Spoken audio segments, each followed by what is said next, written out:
Welcome to today's Expert Chat. I'm Ginny with the Understood team, and today we're going to be talking about how to talk to your own child about their ADHD or dyslexia diagnosis. Our very special expert guest today is Mark Griffin, Dr. Mark Griffin, who is the former, let me start again. He is the founding headmaster of Eagle Hill School. Sorry about that, Mark. How are you? I'm fine. I'm happy to be here, as usual. And maybe I'll just spend a couple of minutes talking a little bit about me, which I never do, and then I'll be quiet about me. I'm a practitioner. I've been in the field for over 4 decades. I'm a psychologist and special educator by training. I founded, with a couple of other people, a boarding and day school for kids with learning disabilities in the southern end of Connecticut. And I've been involved with the National Center for Learning Disabilities, the Learning Disabilities Association of America, both on their boards and executive committees, and also with Understood and the Poses Family Foundation. I am a consultant to the Poses Family Foundation and to Understood as well. But mostly I'm a practitioner. I've been fortunate enough to spend my entire professional career with kids. So I've had a chance to work with and have kids at our home and in a boarding situation and in a very, I think, good and wonderful environment for kids where you really get a chance to see a lot of the strengths these kids have, which oftentimes they don't really realize, and have a chance to help develop some things that made some sense in terms of intervention. So it was a great match, and I continue to work in the field as a consultant. So that's who I am. Great. Thank you, Mark. And, I can't thank you enough for the tremendous contribution that you've made and continue to make to our kids with learning and attention issues. So thank you so much. Oh, sure. No, yeah. My pleasure. So throughout the chat, we'll be taking questions. If you'd like to ask Mark a question, just type it into the chat box, and we'll get to as many questions as we can. So let's get started, Mark. I think that this is a really big and important topic. In fact, it generated some interest in our community about just how to speak to your child about their learning and attention issue. It can be tricky. So let's just start at the beginning. When a child first gets a diagnosis, say of ADHD or dyslexia, is it important that the parent should sit down and address these terms? Disorder, disability. What's your take on that, Mark? Well, I think it's a great question, and I'm sure it's one that parents wrestle with. It also, I would back up a little bit and say that sometimes the clinician or the medical professional who has actually identified the child as having learning or attention issues, or both, can be very helpful, having had the opportunity to test the child and get a sense of who the child is. It's important to get that input. We always felt that it was important for the child to understand that there was terminology associated with this. Telling a 6-year-old that they have dyscalculia or that they have dysgraphia is probably not as helpful as it might be to tell a 12 or 13-year-old, because they're likely to hear those terms. If they go to an IEP meeting, when they're transitioning either into or out of any kind of special education help, and they're part of those meetings, they may well hear those terms because they're the terms that will be bantered about at the meeting, as they should be. It's probably more important to balance whatever you tell kids in terms of the actual vocabulary, whether it's dyslexia or attention deficit hyperactivity disorder, with what people found. So, we found that you really have a lot of strengths as well. Lots of kids with learning and attention issues honestly don't feel that there are an awful lot of strengths associated with them. So it's really important maybe to lead with the good things that you found, and there will be good things that are found in any identification process, and then to talk about the things that the child already knows. There are times when I think certainly in our own experience at the school where I was involved, we'd have parents who came in and said, he really doesn't know he has a learning problem. Well, he's a 5th grader. Of course he knows he has a learning problem. Somebody hasn't really maybe put some words to it or told him exactly why it's happening or what happens when he tries to do these tasks. But to expect that some youngster who's 10 or 11 who's been struggling for 3 or 4 years in school doesn't know that there's something wrong or that there's something that he's struggling with, it just doesn't make much sense. And I think some parents in their attempt to sort of shelter a child and trying to work through things, it's so important when kids get this diagnosis or when they're identified that they understand that we as practitioners really know what we're doing and that we really can help. And so while we're talking with the child about the fact that, science has weird names for things. So when kids struggle to read, they call it dyslexia. And if, your child's 12 or 13, you say, well, you might be interested in this. Here's some Latin associated with this whole thing or some Greek associated with this whole thing. But the bottom line is what you want to say to the youngster is, we realize now for sure that this is a real struggle for you. And here's why. This is what happens when you try to read words. This is what happens when you try to understand what's on the page. This is what happens when somebody gives you a word problem. Now that we understand that, we as your parents and the school and this nice clinician who spends 8 hours with you over the last 3 or 4 days, and then we waited a couple of weeks for this report, we indeed know how to help you with this. So here's what we're going to do. For a lot of kids, it's almost a sense of relief that somebody says, number one, this is not your problem. You didn't create this. You didn't indeed have this happen to you because you didn't work very hard. We know you work very hard at doing these sorts of things. And I think we always want to tell kids that we believe that they're really smart. When we do that, we also need to be able to say why we feel that way. So we should, parents, before they sit down and talk to a youngster or before they go to the meeting where the clinician can be really helpful if you get a sense as a parent that this is a clinician who can really talk well to kids about the kinds of things that they do well and the kinds of things they're struggling with.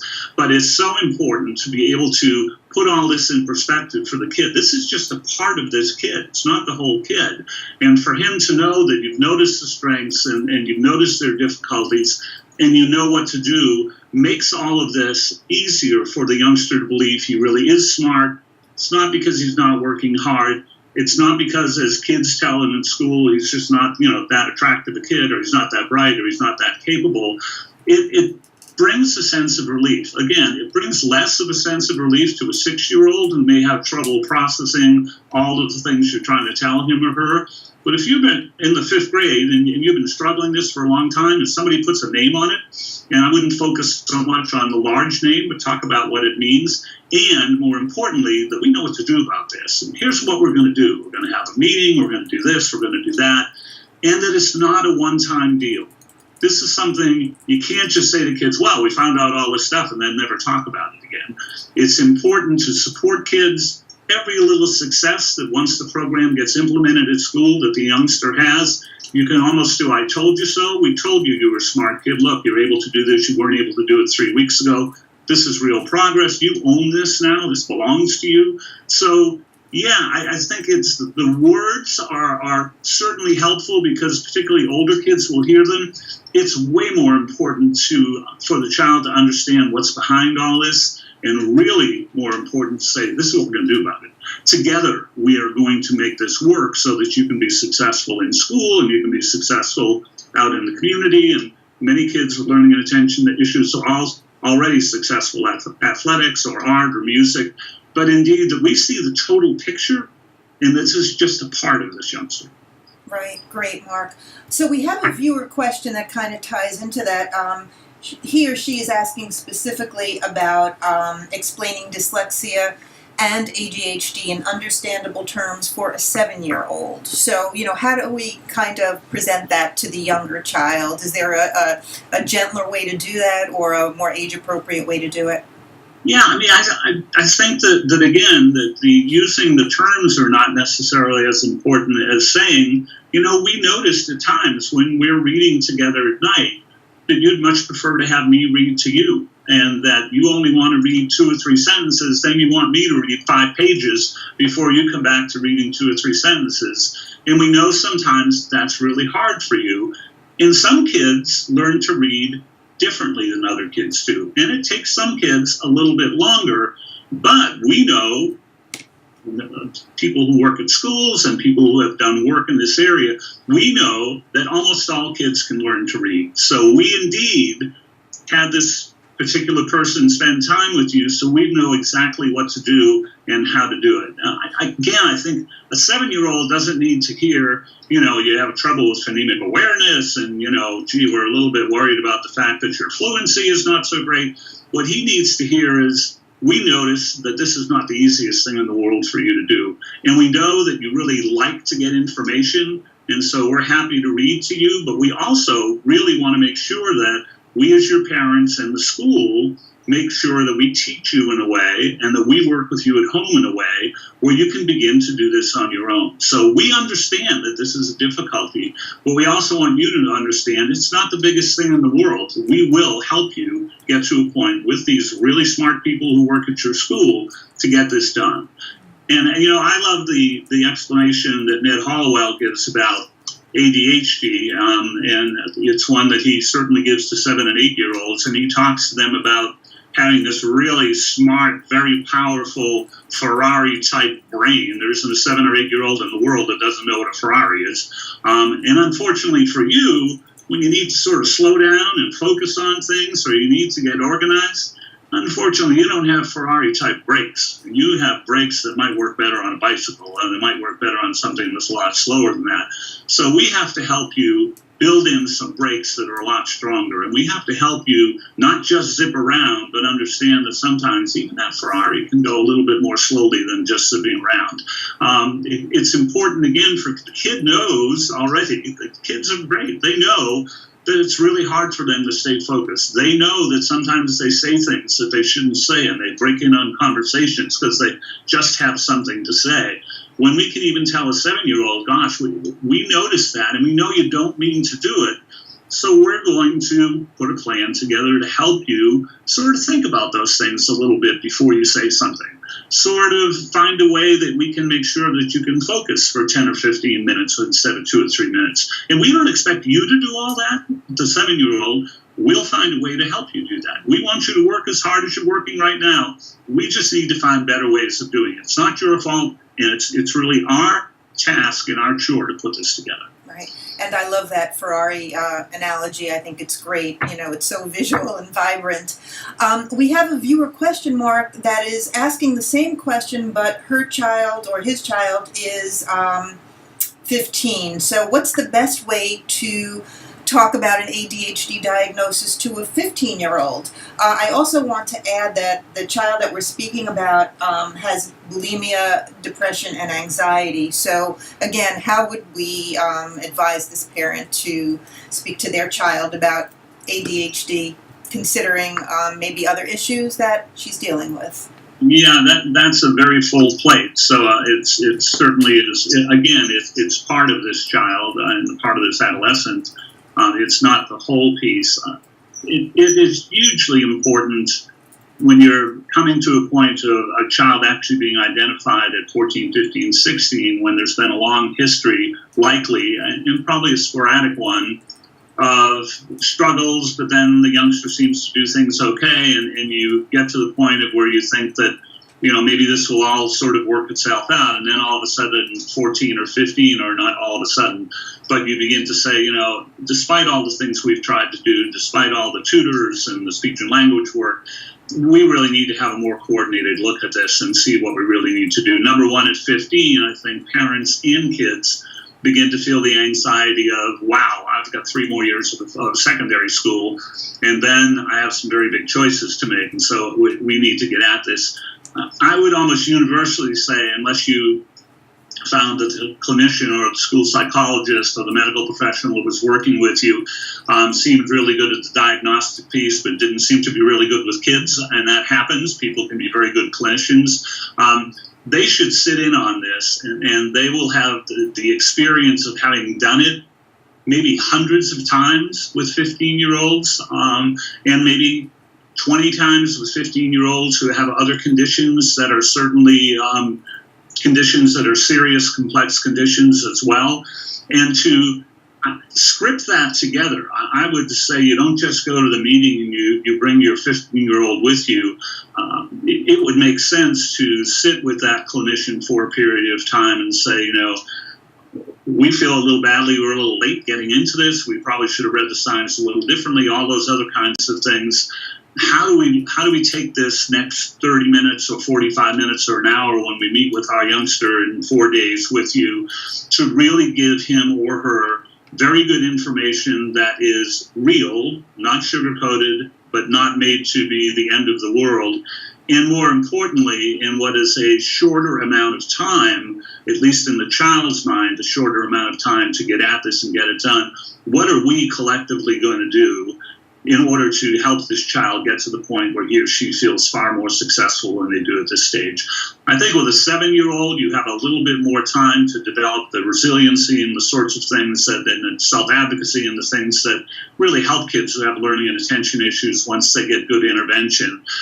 If this youngster's been struggling for a long period of time and maybe has enough successes that people justifiably weighted, he or she has got to be feeling that with this and all the other things that I have to contend with all the time, I'm never going to be able to manage this effectively. And so when you get an opportunity to talk with this youngster for, again, whatever amount of time it is, parents and clinician, and if school makes sense, lots of times it may make sense, particularly if the school is obviously going to put together a program and be part of this process, to have those discussions. And if it takes a week to have those discussions, I'm sure that you can hold your youngster off for a week. But it would not be one that I would say you simply go into spontaneously and hope that everybody says the right things when they speak with this youngster. It's good to talk about it. It may even be good to script a little bit what some people are going to say and when they're going to say it. And above all, it's so important to tell this youngster that even though we're a little late getting at this, again, we have the tools and we have the know-how and we have people in place and we've put people in place to make this work for you. Again, we know you work hard. We know you want this more than we want this. And we feel that we have both the process and the horsepower to make this go. But it's not something you want to go into unprepared and hope you do it right. Okay, great, Mark. Yeah, there are a couple of questions about dealing with anxiety and fear. We also have a question about how much is too much therapy, apparently, fitting in speech therapy, reading, counseling. I think the parent sounds a little overwhelmed. So, how do you manage that? Yeah, I hear that, and it's unfortunately at times it feels like all of those pieces are such an important part of the puzzle that you really want to try to get all of them done. And if it's critical, based on the diagnosis, that each of those areas be attended to, it may well be really important for the child. I just remember even in our own program, and we're a highly individualized, intense program for kids and for faculty, that some parents still felt the need outside of the program to do other things. And we came to a point where we simply built everything in. We were a one-stop shop. So by 4 o'clock in the afternoon when you went home as a kid, you weren't necessarily facing 3 or 4 days a week of then going to see somebody at 5:30 till 6:30 or 7 o'clock. So it might be interesting to have as much of this happen at school if there happen to be talented people who are available to do this kind of intervention. Because the things the kids always complain about is, so I struggle in school for 6 or 6.5 hours. I go home and all my friends go shoot hoops in the driveway and ask if I want to come over and do that. Or we ride down to the park and we play baseball for, an hour and a half by ourselves. Or we do we go play Legos if I'm 8 years old. And all of a sudden your day gets extended till 6 o'clock because of the fact that you really need this intervention and it's not available all at once. Failing that, if you can't make that happen at school, it would be important, again, to use the knowledge base of the clinician that did the diagnostic work, and the people who are providing all of these different kind of interventions. So it may be really helpful to get those 3 or 4 people plus the initial diagnostic person together and say, okay, we can't do this to this kid at this point in time. He's just, he's a mess. We know we're trying to do all the right things. He's tired, he's cranky, he's frustrated that he can't just go out and play like everybody else. How do we structure this in a way where we do this less, but maybe we do it better, or we do it less in a coordinated way, and we make sure that we're getting feedback both from the youngster and the people who are providing the implementation to make sure that we're trying to meet the goals that we have. It's a very tough call, and I wish I could say there was science that says do it all at once, because then you have this information and you give the kid the strategies. At the same time, if you have a really tired and really anxious and somewhat sad kid because he can't be out with anybody else and you have to do that for a long period of time, it's worth at least the attempt to try to adjust this so that you can balance the kid part of the kid's life and the necessary interventions. And it's I would tell that parent it's not unique to them, because lots of parents are faced with trying to cobble together a team that is really going to provide the intervention both in and outside of school that this youngster needs in order to be successful. But to visit that, not often, but often enough that you feel that you're taking the child's need to be a child, and to have time to do things on the social side with kids, which are as important as anything else, and you're getting at least as close as you can to your goals for the implementation of the therapies. It's an intentional thing. It's not something that you can just do sporadically. It needs to be something, one more thing for parents to coordinate in a way that really takes into account all the different variables they have to juggle. I wish it were easier. I really do. Right, Mark. Yeah, thanks for acknowledging that. Yes. On the other hand, we have a question, not so much about talking to your child about their diagnoses, but what do you do when you have a child who just turned 11, who is using the diagnoses as an excuse? Parent feels that the child is defeated, and now that's just kind of what's rolling out. I'm smiling a little bit because, again, it's not unique to this particular child or this particular parent. We had a school full of kids who would say, come on, I've got LD. I can't do these things. And we would say, yeah, right, you have LD. That's why we're doing all these things with you and getting this done. It's important for kids to know that the diagnosis does some really good things, because most kids don't want to be identified with needs that require some kind of help, either in special education or outside tutoring or outside therapy or speech and language work or things like that. But that the entitlement is to a series of, helps that are available, but that the expectation is, in the long run, the most important thing is for you to develop these skills. So if we continue to always allow you twice as much time to do everything, if we continue to cut your homework by 40% so that you can get 60% done, we're really not doing you any favors. We really aren't. And we would have this conversation with lots of kids, because maybe like this 11-year-old, kids feel defeated by things. They really do. They feel that, okay, so finally somebody's identified this. Finally they figured out I struggle to read, so I shouldn't have to do all this stuff. I should have a calculator all the time.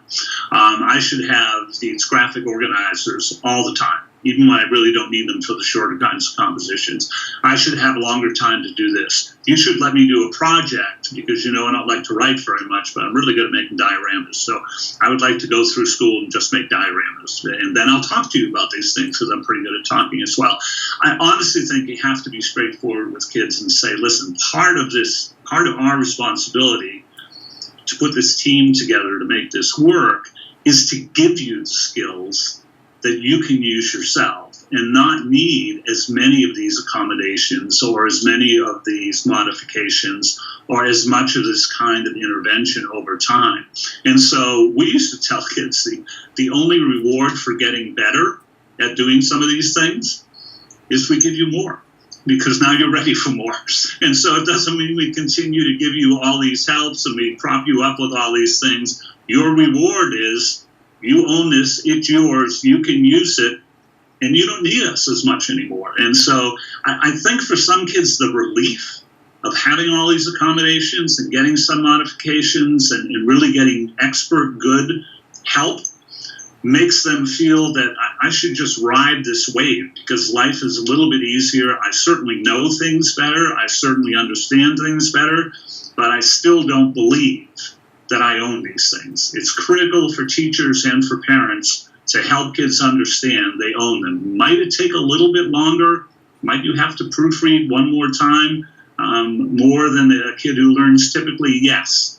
But to use the accommodations to keep you where you are under the sort of ruse of your being successful is not useful. And we found telling kids straight out what it was, even if they were 11 years old, really worked. At first, they didn't necessarily believe it, and then they said, in our case, well, that's why I go to school here, because somebody said I really needed to come to a school that could help me do this. And we said, right, and our job is to get you out of this school as quickly as we can and back in your regular old school. And so I think you are honest with kids and that you point out what they already have done and how they've used these skills already, and how they feel when they use the skills effectively, because there's not a single kid that I have ever dealt with, or any of the colleagues that I've ever worked with have dealt with, when they come to a point where they own the skill and they can call a strategy up, there's not a single kid who doesn't say, wow, it's mine, I own this. And it allows them to take the next set of risks where things are tough one more time because they have these set of strategies that generally work for them. But unless we remind them of that and we point out good things that they have done, kids who have been defeated and kids who really don't think they learn very well, when they get all this help, it's a relief, and they'll stay there. Some kids will stay there because it's easier, it's comfortable, and they're getting good feedback. And that's part of our job. But the other part of our job is to say, you need to exercise these things. You need to use them so that you hold on to them and they become even better for you. Right. That's so important. And it is a topic that, we've addressed before. I know you addressed that topic exactly in the community and provided just such a thoughtful response. So, yeah, important topic, Mark. We have time for one more question, and it's something I really wanted to get to, and I see that we have a viewer question on the same topic. The relationship between, owning your diagnosis, being able to talk about it, and the self-advocacy piece. So a parent is asking, how do you help a teenager learn to advocate for himself? And of course, he receives accommodation, but doesn't always utilize them. So what is the relationship between being able to talk about your disability or your, learning difficulty, however you want to frame it, and self-advocating, using those words to self-advocate? It's probably one of the most important things we as practitioners and parents working with practitioners can give kids as a gift, quite honestly. Kids with learning and attention issues who honestly come to the point where they can self-advocate in a reasonable way. They can frame the question, they can talk about the accommodations they might need, they can talk about the accommodations they don't need, they can talk about whether they need, a study guide, whether they need the books in July as opposed to getting them in September like everybody else. They can go in and talk to a professor or a 7th grade teacher or a coach and talk about the things that they do really well and talk about the pieces that they need to have X in order to be able to perform at the level that everybody wants them to. I would say when the diagnosis comes at first, you don't want to sit down and say, well, now that we know that you have these strengths and now that we know that there are these issues, we really we got to start talking about self-advocacy. It's a process where good questioning from teachers, good questioning from parents, sort of giving kids open-ended kind of things to script with them, to ask the person, instead of picking up the phone and talking to the soccer coach in the community about what do you do with a kid who is always going to forget his stuff at the end of practice. It might be more reasonable to say, why don't you and I go and talk to the coach And then you'll be able to tell him why your things get scattered around, even when you don't notice them. And that these are some of your favorite things. It's not like you don't care about them, but you simply aren't organized enough to remember all of them at the end of practice. And as a coach, what would he like you to do? Whether you bring a list or you put your stuff that you're not actually using in one place, and the coach makes sure it's in one place. But did you make a child a part of the process at the level he can stand, which won't be much in the beginning, all the way through? Kids should self-advocate about chores. They should self-advocate about, what they need as opposed to their siblings in the house. They should be able to self-advocate about almost anything in a way that will do this, that will make people want to help them in the areas they need it, and will make people want to support the strengths in the areas that they know. And so it's a process. You don't sit down at once and say, okay, so we're going to go through a list of things that you can self-advocate about tomorrow for your math test, and then we're done. It's a forever thing. And I will tell you, and I think if I had any of the faculty or administrators here from the school that I worked at, they would say that the two things that kids talk about that we taught them to do, that they rely on totally at this point in time, was to self-advocate and to use study skills. And the study skills being the broad sense of the graphic organizers and all those other kinds of things. But that's what they took away. Some kids were there for 3 or 4 years, and they took away that piece, saying that was the most important thing. Great to have the skills, great to have the strategies, but to be able to honestly say to somebody, I can do all of this, but this. I need something to be able to happen in order for me to do this, and to be able to monitor themselves enough, to be organized enough, to start the project, to stay with the project, and to finish the project, the study skills part of it. All the stuff we taught them to turn, reading, writing, spelling, math, all of those things, they would come back and almost to a person, they would say. And these were some of our most successful kids. These were the things. So self-advocacy really needs to start right away. And we as parents and practitioners and community coaches and people who work in theater groups need to understand it's an ongoing process. You are not going to produce the product you want right away. But if you're able to point out to kids when the product happens, even in a small way, that you noticed that they advocated and you can respond to that, you're going to arm this youngster with the ability to say, I can do this. I just need to keep practicing and keep getting feedback and keep modifying how I approach this based on that feedback. It's very simple to talk about. It's really hard to do. It's hard for kids to do. Yeah, I love that. Thank you so much, Mark, for being with us today. Your insights and wisdom, just continue to wow me. Thank you so much for being with us today. My pleasure. And okay, great, Mark. And for our viewers, we didn't get to all of your questions, but know that you can join the Understood community at u.org/community and ask your questions, speak with other parents. We can have Mark come in and answer your questions as well, u.org/community. Thank you so much. If you've missed any portion of this chat or you'd like to watch it again, we archive all of our chats at u.org/calendar. Thanks again for being